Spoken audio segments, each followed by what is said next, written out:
Hello again, and today we're going to talk about the existence of the original creation energy source, what is known as God or the God force or the point of creation.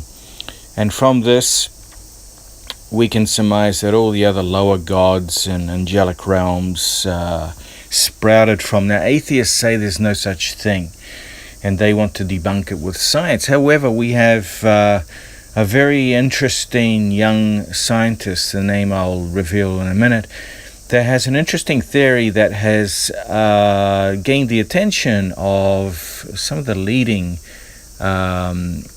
physics experts and scientists in the world.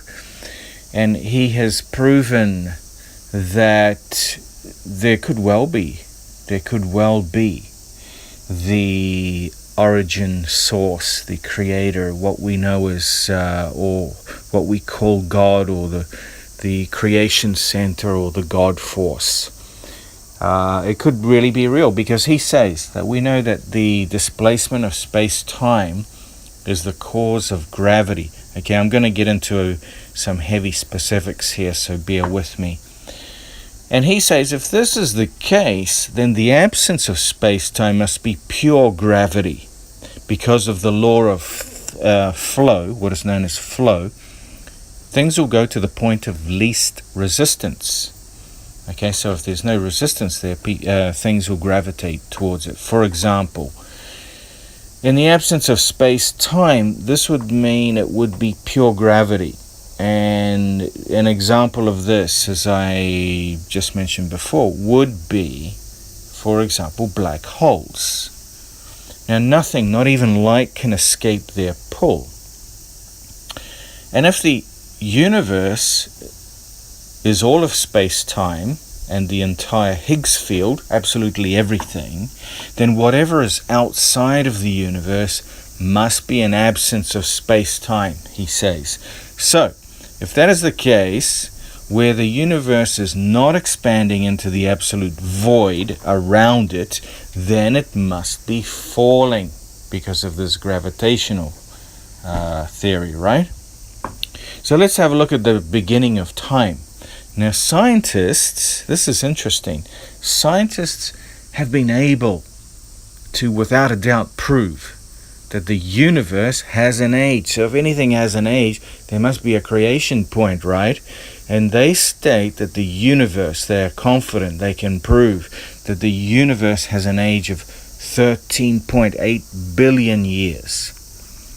So, 13.8 billion years ago, the entire universe was reduced to a singularity, a particle smaller than a quark. Now, a quark is a type of fundamental constituent of matter. Okay, it's an elementary particle. Okay, so quarks combine to form composite particles called hadrons, and the most stable of which are protons and neutrons and the components of atomic nuclei, and things just create and expand and multiply from that and vibrate at vast amounts of differentiating speed. However, if gravity is always working, for example, like this, if you jump off a building, you'd fall immediately because of gravity, right? You wouldn't float in the same place and then all gravity gets switched on 15 seconds later and you'd fall. So this means that if gravity is always working, and if the singularity was always there, like many atheists insists, then the universe should have no age, interestingly enough. So this is proving the atheists wrong here. Okay, so it should be infinitely old and have no age, but it's not. It has a definite age, and that definite age, scientists tell us, is 13.8 billion years old. So if something cannot come from nothing, because they would have to exist, or it would have to exist in order to cause itself to exist, which just doesn't make sense, right? It's illogical. Then everything must come from everything or something else. We know that. Something can only come from something else. Can't just create if there's nothing there to create it? So therefore, something other must have created that singularity. This is what the atheists are missing. Okay? Now, that something is what many observe as God, or the creator source energy. Okay? Now gravity, we know gravity can't create something. It can't create anything. Gravity can't do anything if it's not acting against something. Gravity is literally nothing, an emptiness, a void. Okay? As we mentioned before. And nothing applied on nothing is simply nothing. It cannot become something. Alright? So atheists say there is no God, there is no creator source energy. But this is really funny, because after we've just talked about this and explained the theory and where the proof is pointing, where the scientific evidence is leading us to just recently, it actually takes more faith to believe that there is no God source energy, or what many people call God, than there is. Okay? That is the funny thing. So if you take everything that I've just mentioned into consideration, we can actually prove that there is something, a God source energy, a creator source energy that has created everything. And it's quite possible from that everything else flowed, the angelic realms, the other lower gods, whatever, but it all points to one original source point. And that source point is what created everything else that we have in this universe. And that source point is definitely the God force energy that we've been talking about. And this proves that magic does exist, because it all leads into the same point that we can channel our energy from and connect to. And that is the creation point.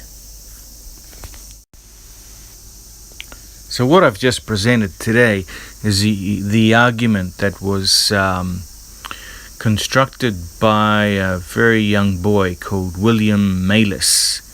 He's 11 years old, and he's enrolled at Carnegie Mellon University. He was born in Pennsylvania. Quite amazing, quite amazing.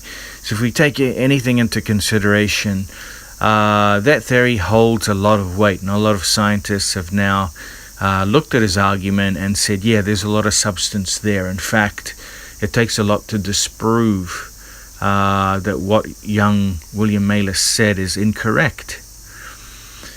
You know, he what's that British Hawking? He's already proven that Hawking was wrong with this debate. Everybody's concluded that William Maillis's argument destroyed Stephen Hawking's argument that God doesn't exist.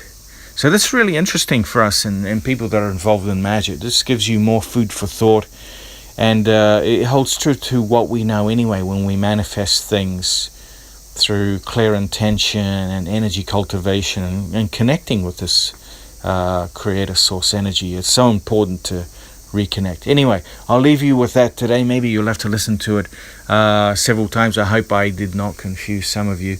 I know it's not easy without seeing anything visually to follow through. You may have to re-listen several times, or look up for William Maillis. William Maillis.